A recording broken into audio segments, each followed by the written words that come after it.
My husband doesn't know how to do that. Gotta laugh down before you go Just anything. sometimes a little humor Get your can story you out. through. Yeah, that is the important part. That is the important part. Keep it going for everybody you've already seen.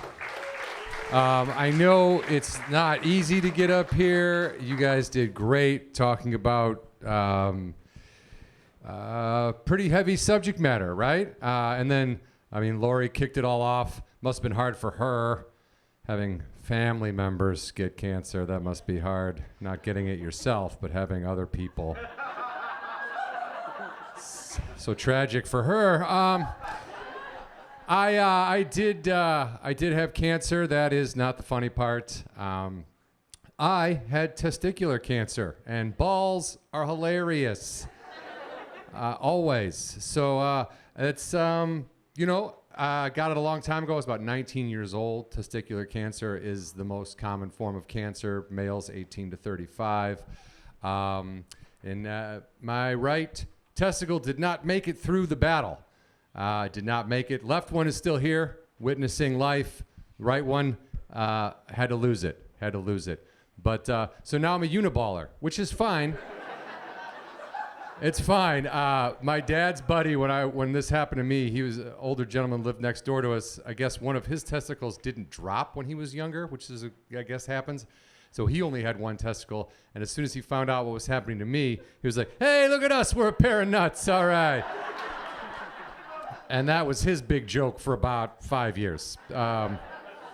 He's like 90 now. If he could remember it, he would still be doing it. But and then, I met my wife, and I had to explain to her what was going on down there. Just don't want any surprises. I had to let her know that, eventually when she sleeps with me, and we've been married for 7 years now, so eventually she's gonna sleep with me. And when she does, she knows full well that she's not allowed to make fun of my crotch. Okay, she can't point at it, she can't laugh. It is not easy for a single ball to raise a baby penis all by itself.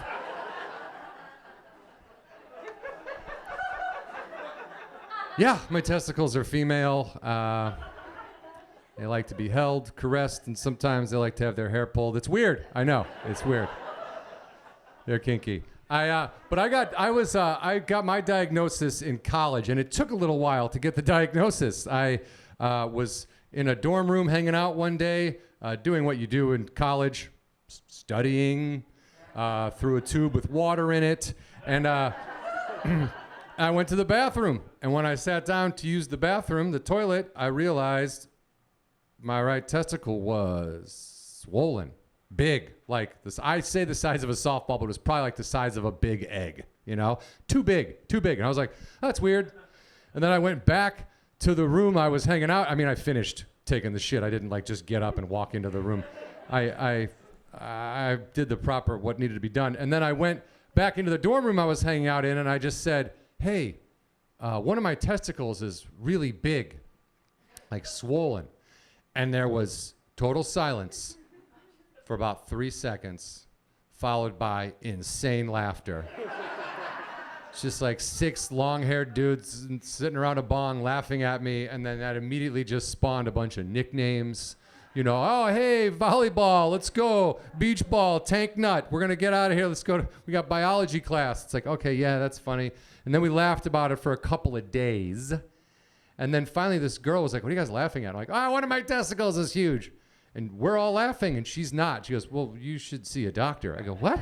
She goes, yeah, that happened to a friend of mine. He had cancer. Again, a quick second of pause. We all looked at her, and then we just started laughing again. We're like, I don't smoke cigarettes through my dick hole. I'm not going to get, what are you talking about? That doesn't, come on. And then I went home for Christmas break, and I casually, walking through the kitchen of my parents' house, casually mentioned to my mom what was going on. And she was like, okay, well, you're going to go see a real doctor. Because I had gone to a doctor in Ashland, Wisconsin, where I went to college. I don't know if you've ever been to Wisconsin. Is anyone here from Wisconsin? Ah, you are? Okay. So you're aware that there's a lot of dipshits there, right? Okay. This isn't news. You're not like, everyone there is an Einstein. No, it's the opposite. Whatever they're doing in medical schools, they're not sending the cream of the crop up to the North Woods, okay? This is a school, if you drive up through the state of Illinois, up through the state of Wisconsin, all the way to the top, and then take a left at Lake Superior. That's where I went to college, okay? I walked into a doctor's office, and I said, hey, one of my testicles is swollen. I don't know what to do about it. He goes, okay. He brings me into an office. I drop my pants. He gets down, cups my sack, and goes, huh. I've never seen anything like that before, which is definitely what you want to hear from a doctor when he's looking at your dick. So I'm like, oh, that's not good. And then he goes, hang on a second. Hey, Larry. And then a guy named Larry comes in. I don't know if Larry's a doctor. He's not wearing a kind of lab coat. There's no name tag. He just wanders in wearing a sweater. And not like a Bill Cosby doctor sweater, just like a sweater I could buy. Like, where this guy shops at Walmart? What are we doing here? What? And he walks in and he just goes, I don't know. Oh, okay, thanks, Larry. That was helpful. Holy shit. And then they got real medical and didn't do any more tests, okay? Now, when I told my friends, when I walked into that room and I was like, hey, his testicle is big, you know, they all gave me advice, medical advice, okay? And this was a room full of people. I wouldn't take advice on where to get my hair cut, okay? And they were gonna give me medical advice about my testicles. They were like, oh, one kid was like, just soak your balls in hot water like twice a day. And I was like, and then the other guy's like, hey, don't wear boxer shorts anymore. Wear tighty whities. That'll keep them all, everything in there, right? I was like, and the other guy's like, just don't ride your bike anymore because it's probably your balls just slapping against your leg and you don't want that.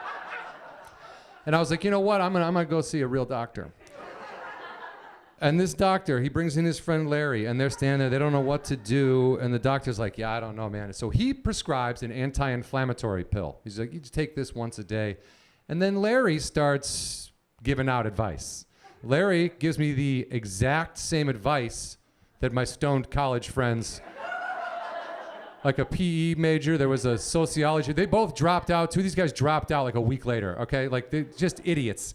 And Larry is like, hey, you know, you should just soak your balls in hot water twice a day, not wear boxer shorts, wear tighty whities, and don't ride your bike because it's probably your balls slapping against your leg. And that's not... And I was like, oh my God, Larry. So then I casually mentioned this to my mom, and she's like, what? Don't ride your bike? Your balls are slapping against... You're going to a real doctor. So she takes me to a real doctor. This guy took one look at my dick and was like, it's cancer. I was like, wait, what? He goes, yeah, that's why God gave you two. You don't even need the other one. Don't worry about it. So he was confident that I would be fine, right? And then I had waited so long that he did the surgery, removed the testicle, and he was like, oh, good news. Testicle came out real good. It's gone. Bad news, cancer spread. So you got to do chemo and a couple other things. So it was like a little bit more. As a 19-year-old, I did not want to be going through this, right? But I did. I was like, maybe I could go back up to college and do some outpatient chemo. And my mom was like, yeah, you're going to go to the town that couldn't diagnose your testicular cancer? Very common, but no, you're not going to go up. What the fuck are you talking about? You're staying here where I can monitor this. And I went, got the surgery, and everything was fine. Did 4 months of chemo, had some real fun times in chemo. The nursing, the staff, everybody was very fun and nice and cool. There was one incident, I didn't move my bowels for a week at one point, and I didn't know what to do. So I kind of just like waited a week, and then I said to this nurse before one of my chemo sessions, I was like, hey, I haven't taken a shit in a week. And she had her back turned, and she goes, okay, well, we're going to give you these pills, and that should clear you out. I go, what if the pills don't work? And with her back turned to me, putting on a rubber glove, she goes, psh, we go in and get it. I said, you know what? I don't even need the pills. I'm going to take a shit when I get home. I'm going to make this work. And I shit out a 12-pound bowling ball. Like, I swear to God, the thing had finger holes in it. It was crazy. So that was kind of amusing. And then the clot, I had a clot in a port that I had in, and the nurse pulled it all the way out of my arm and was like, oh yeah, you see that clot? If that would have blown out, it would have gone into your heart. And in doing so, my dad had come with me that day. He's standing here. I'm sitting in a chair. And in showing me how she's pushing the clot through, she presses the syringe in, and the clot shoots out all over my dad's face. Like, And he was a good sport. He was like, I'm just gonna wait outside. It's like, yeah, that's fair. But what I didn't like I said, clean bill of health, I'm all good now. What I didn't like was after my surgery, they were like, hey, you're not gonna be able to, you might not be able to have kids. So I was like, huh? They're like, yeah, your sperm might be bad. So he recommended going to a sperm bank, which was fine. It is what it is. My mom demanded to go with. I don't know why. That was, up to that point, 19 years old, I was a masturbating ninja. Just a couple of swift, quick turns and a tug, I'd be gone into the night. You'd never know I was there. And now my mom is out on the other side of the door like, hey, you done in there? What are you doing? How long is this gonna take? You wanna go to Burger King when we're done? I don't know if you guys have ever had a milkshake while looking at your mom after both of you knew that you just beat off. But it's not a good milkshake.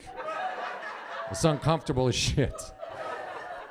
But the doctor tells me after all this, then I had the surgery, and then he goes, now that surgery's done, you can't masturbate for a week. Now, me, I'm in my 40s. I don't masturbate for a week. I don't care. I'll go the rest of my sexual camel. It doesn't matter. But at 19 years old, you're going to tell me I can't masturbate for a week? That was the hardest week of my life. Literally, the hardest week of my life. And when I finally did get to masturbate, oh my God, a whole baby came out. So if anybody wants to buy a baby, he is now the age of the movie Forrest Gump. All right, guys, thank you so much for your time. Enjoy the rest of the night. Thank you for supporting comedy and for this.